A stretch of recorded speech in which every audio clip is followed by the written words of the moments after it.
So the PlayStation Experience showcase just ended, and it was certainly a press conference. Not nearly as strong as what we saw earlier this year at E3, which is a little disappointing, but you can kind of understand it because they got so much out of the way back there, and now we just have a few still pretty big announcements, but not nearly as many. There were basically 3 huge things we learned, and then a lot of other stuff crammed in the middle of this press conference that might appeal to some fans, but not anything that was super huge hype-inducing.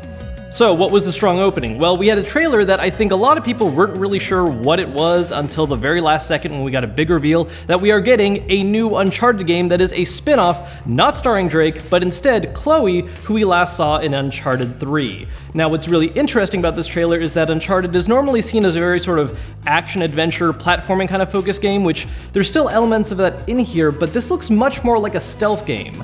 There's been stealth gameplay in Uncharted before, but it's been terrible. So to see a game that actually focuses on that using the Uncharted formula, I'm really curious to see how this final product looks, because it could be a very welcome change, or not a great idea. Seeing the franchise live on, though, with a different character, really interesting.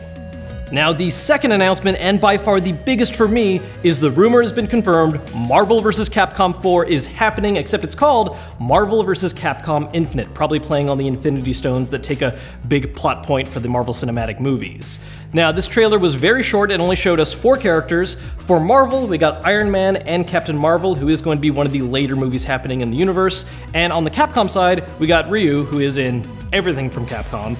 And more importantly for me, Mega Man X. He is finally back in something. Even though the series has long been dead, he's one of my favorite characters, one of my favorite games of all time, so seeing him in something new, I am just so happy to finally see my child back.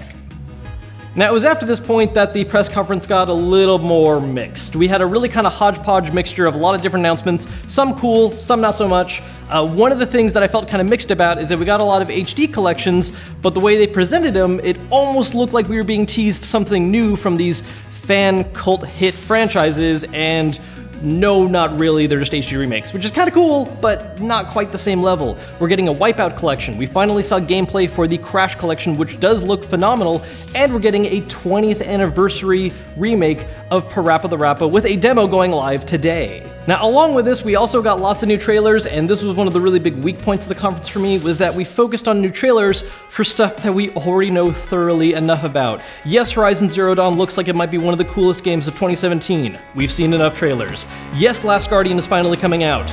In 3 days. We don't need a new trailer for hype. And yeah, Resident Evil 7, we're getting a new demo, but once again, we've seen lots of trailers already. A quick announcement would have been enough. We also got the announcement of a lot of ports for PlayStation 4, PlayStation Vita, and PlayStation VR. Lots of games that have already been available on PC that, yes, if you haven't gotten the chance to play them before, is cool, but it wasn't really enough to keep the hype train rolling. The only one that was really awesome is that we are finally getting a localization for Yakuza 6 and Yakuza Kiwami. Aside from that, a lot of stuff that you've already been able to play for quite some time. Now, peppered in all of these little mixed announcements, we did get a few new games, some of which are exciting, some of which not so much. Knack 2, a game that I'm pretty sure almost no one was asking for, but it's happening. It's adding co-op, which might be cool, but not exactly a game a lot of us expected to hear back from again. One that looked really interesting to me was Nex Machina. Now, these are from the same guys that did Resogun, which was a very simple arcade game that came out when the PlayStation 4 was launched. It was very pretty, it was very simple, but it was extremely addictive. So something new from them that seems to follow in the same vein, hopefully adding some kind of co-op option as well, looks really exciting. One of the more interesting things that happened during this press conference is that we actually got a lot of games announced for releasing today. Some of these are those ports I was talking about earlier, like Ultimate Marvel vs. Capcom 3. One of the most bizarre ones, though, is the new game from Grasshopper manufacturer Let It Die, which we've heard about forever, and all of a sudden has come out today and is a free-to-play PS4 game, which I'm definitely going to dive into later today. Hopefully it's good. I love No More Heroes, so we'll see how this is. So after all of that, all these kind of middling announcements of things that were kind of cool, not cool, things we already know about, and things that only matter to 10 people on the Earth, we finally got the closing announcement, and it's something that we heard about before, something that, we thought was a rumor that was dispelled, but it's happening, The Last of Us Part 2. And I don't know how I feel about that. Now, don't get me wrong, I loved the original Last of Us. It was an amazing game, and part of what made it amazing was its perfect ending. It was a closed circuit. It told the story it needed to tell.